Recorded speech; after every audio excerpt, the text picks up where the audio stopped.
Por que a CBF dá ao Neymar este tratamento de protagonista? Ele não decidiu jogo contra os reservas do Ricoleta. Quem pode falar que ele vai decidir contra a Escócia? Foi uma carteirada política / marketológica. A Copa do Mundo de 2026 está rolando a todo vapor. A seleção brasileira já estreou no torneio, mas o verdadeiro escândalo está acontecendo nos bastidores do jogo decisivo contra a Escócia. A verdade, por trás da escalação do Neymar, finalmente veio à tona. E ela mostra que a CBF foi completamente vendida para o mercado financeiro. Esqueça o papo de meritocracia técnica. O camisa 10 está sendo empurrado para o campo no sacrifício porque os novos patrocinadores exigem a presença dele para bater metas de contratos comerciais bilionários. Hoje, no Footplay News, vamos escancarar como a confederação usou o maior jogador do país para esconder um rombo milionário e salvar o próprio caixa em plena Copa do Mundo. Mas antes, você já tá ligado. Deixe o seu like, se inscreva no canal e comenta aqui embaixo. Você acredita que a CBF transformou a seleção num balcão de negócios? Comenta aí, rapaziada, e bora pro vídeo. Liga no Footplay, informação rápida no campo, na resenha. Pra gente começar esse debate sério, precisamos analisar friamente o que aconteceu um mês atrás no evento da convocação realizada no Museu da Manhã. Aquele espetáculo de marketing foi desenhado nos mínimos detalhes para funcionar como uma cortina de fumaça perfeita aos olhos da opinião pública. Foram 1.200 convidados especiais, mais de 700 jornalistas do mundo inteiro e uma produção digna de teatro apenas para anunciar a lista oficial de atletas. Toda essa ostentação serviu para uma única coisa: garantir que o país inteiro discutisse apenas os nomes escolhidos e ficasse deslumbrado com a festa, sem espaço para perguntas incômodas nos jornais. Ninguém parou para questionar os motivos reais de uma confederação gastar milhões em um show desse tamanho. Quando a embalagem de um evento é exageradamente brilhante, pode ter certeza que o objetivo principal é evitar que as pessoas olhem diretamente para o que está quebrado por baixo da estrutura corporativa. E o que estava escondido sob o tapete era um verdadeiro colapso financeiro institucional que vinha arrastando a confederação para o fundo do poço. O balanço oficial do ano anterior revelou que a entidade fechou as contas com um déficit escandaloso de 180 milhões de reais, registrando uma queda severa nas receitas líquidas e de marketing. Para complicar ainda mais a situação de crise, um escândalo político derrubou o presidente anterior da confederação e provocou a saída imediata de 4 patrocinadores gigantescos, incluindo a Mastercard, Gol, Pague Menos e a TCL. A imagem do futebol brasileiro estava sangrando perante o mercado financeiro internacional às vésperas do maior torneio do planeta. Esse é o cenário real que deu origem ao espetáculo luxuoso no Rio de Janeiro. Uma instituição endividada, sem credibilidade e correndo contra o relógio para reconstruir seu caixa antes que a bola rolasse no Mundial, mostrando que a festa foi feita para os investidores. A chegada da nova gestão, sob o comando do presidente Samir Chaudhry, tinha uma única missão clara no topo da sua lista: recuperar o dinheiro perdido e trazer novos parceiros comerciais com urgência. A diretoria conseguiu uma virada financeira agressiva, fechando 12 novos contratos de marcas que somam quase R$1 bilhão em faturamento. Mas essa dinheirama toda trouxe um preço altíssimo para a independência do futebol dentro de campo. O mega evento de convocação serviu para vender a narrativa de que a entidade estava forte e estável novamente, gerando ativações simultâneas para todas as novas marcas parceiras. O espetáculo milionário funcionou como uma blindagem corporativa para que ninguém lembrasse das investigações e das renúncias recentes. O problema real é que, para garantir esse volume absurdo de patrocínios, as decisões de departamento de futebol começaram a ser moldadas de acordo com as exigências contratuais das grandes empresas investidoras. E é exatamente dentro desse cenário de puros negócios que a polêmica convocação do Neymar ganha o seu real significado tático. A convocação da seleção brasileira finalmente foi revelada em um evento recheado de marcas vigiando o jogador mais midiático do país. Poucos minutos após a convocação, diversos jogadores postaram textos agradecendo, como Matheus Cunha, ou o vídeo de suas famílias reagindo ao chamado, assim feito por Everton. Mas Neymar fez diferente. O craque postou 5 conteúdos patrocinados fazendo brincadeiras sobre sua convocação,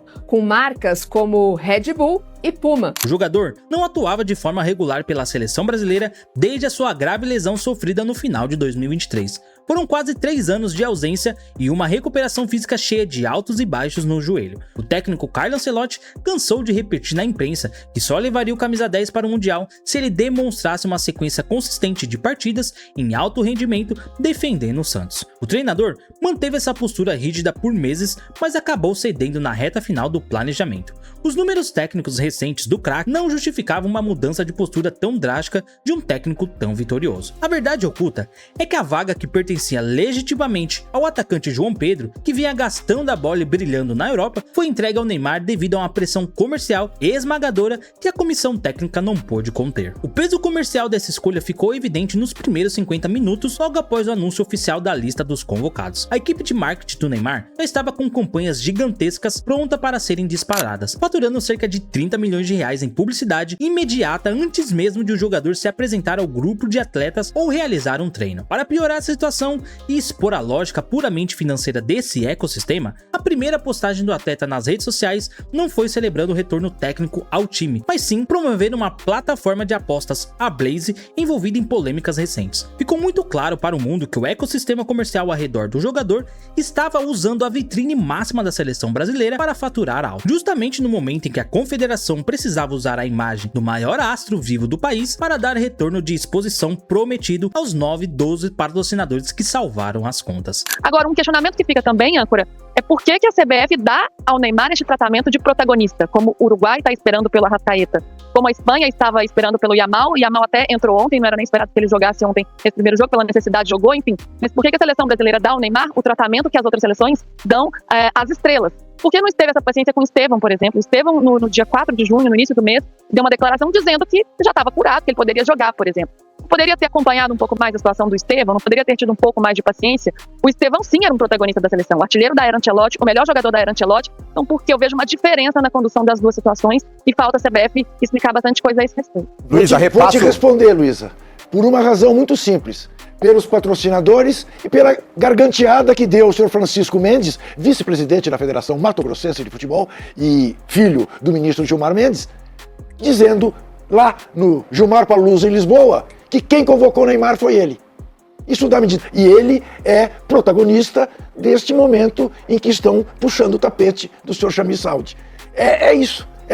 Foi uma carteirada política / marketológica. Ponto, nada além disso. Agora, com a Copa do Mundo em pleno andamento e a estreia contra o Marrocos já tendo acontecido, a realidade do campo começou a cobrar o preço dessa engenharia financeira perigosa. O Brasil já iniciou sua caminhada no torneio, mas os relatórios físicos de bastidores mostram que a musculatura do Neymar está operando no limite absoluto de segurança clínica. O bom senso tático e o protocolo médico padrão indicariam que ele deveria ser totalmente poupado nos próximos confrontos para tentar estar inteiro nas fases eliminatórias de mata-mata. No entanto, a escalação dele para o jogo decisivo contra a Escócia já foi batida pela comissão técnica. O motivo real por trás dessa pressa absurda não tem relação com o encaixe técnico do time, mas sim com cláusulas comerciais rígidas que obrigam a presença do craque em campo para gerar os minutos de exposição na televisão que as marcas parceiras exigem por contrato, transformando a escalação em uma obrigação comercial. Forçar a escalação de um jogador fisicamente questionável contra a forte seleção da Escócia é uma decisão muito perigosa taticamente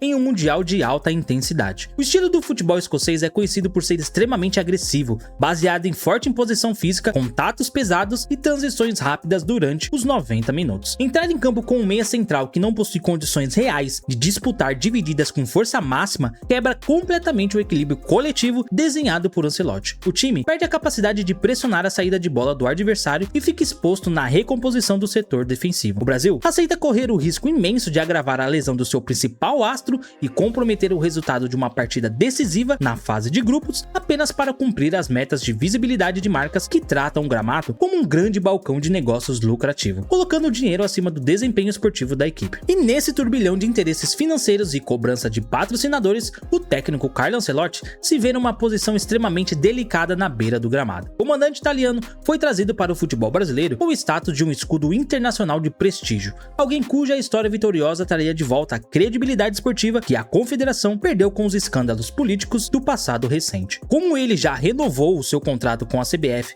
até o ano de 2030, sua estabilidade no cargo depende diretamente de manter uma relação harmônica com a presidência de Samir Saud. não se trata de má fé ou falta de caráter por parte do treinador, mas sim de dura realidade de um profissional experiente inserido em uma engrenagem institucional que depende do dinheiro das marcas para sobreviver. Escalar o Neymar não estando 100% contra os escoceses vira uma concessão corporativa obrigatória para manter seu projeto de longo prazo. Esse tipo de privilégio comercial gera um desgaste psicológico silencioso e altamente perigoso dentro do vestiário em plena disputa da Copa do Mundo. Os atletas mais jovens e que já estão vivendo o auge da forma física em grandes clubes da Europa começam a perceber que a meritocracia demonstrada nos treinos diários não é o único critério para conquistar um espaço no time titular. Ver um jogador ser mantido na equipe e escalado para um confronto pesado por causa de metas de contrato de patrocinadores drena a energia competitiva de um grupo de atletas que passou o ciclo inteiro correndo para garantir a classificação do Brasil. O time abdica do seu melhor futebol de transição rápida e intensidade física para se adaptar ao ritmo lento de um craque, sacrificando o potencial técnico de suas maiores realidades do presente apenas para manter ativa a engrenagem publicitária multimilionária da Confederação em plena Copa do Mundo. O grande perigo dessa dinâmica de bastidores é que o futebol de altíssimo nível não respeita contratos de marcas ou balanços corporativos equilibrados quando a bola começa a rolar de verdade. O gramado é um ambiente totalmente imune ao teatro publicitário montado pela diretoria da Confederação. Se a estrutura luxuosa do Museu do Amanhã foi perfeita para garantir o faturamento de R$1 bilhão com 12 novos patrocinadores, ela não terá nenhuma utilidade prática se a marcação pesada e a imposição física da Escócia neutralizarem as ações de um meio-campo descompensado. O ecossistema financeiro construiu a narrativa perfeita do retorno do ídolo para salvar as finanças da entidade. Mas a teimosia em colocar um atleta não estando 100% fisicamente para jogar pode cobrar o preço mais alto de todos os resultados em uma perda técnica irreparável que destruirá o sonho do Hexas de milhões de torcedores que achavam que a seleção jogava apenas por amor à camisa amarela. Com o encerramento da fase de grupos batendo na porta, o confronto contra a Escócia será o veredito final sobre as escolhas dessa gestão corporativa do futebol brasileiro. O marketing cumpriu com louvor o seu papel comercial, encheu os cofres da Confederação e garantiu lucros recordes nas redes sociais do camisa 10 do Santos.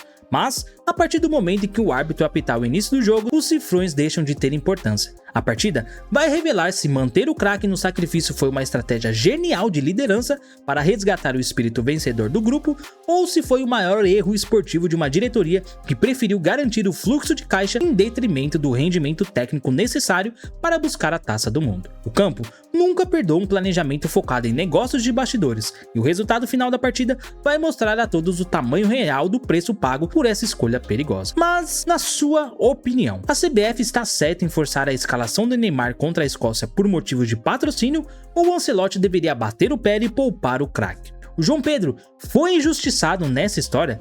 Deixe o seu comentário aqui e não esquece de se inscrever no canal e deixar o seu like, beleza? Rapaziada, eu vou indo nessa e até o próximo vídeo. Ela seu chão, craques em ação.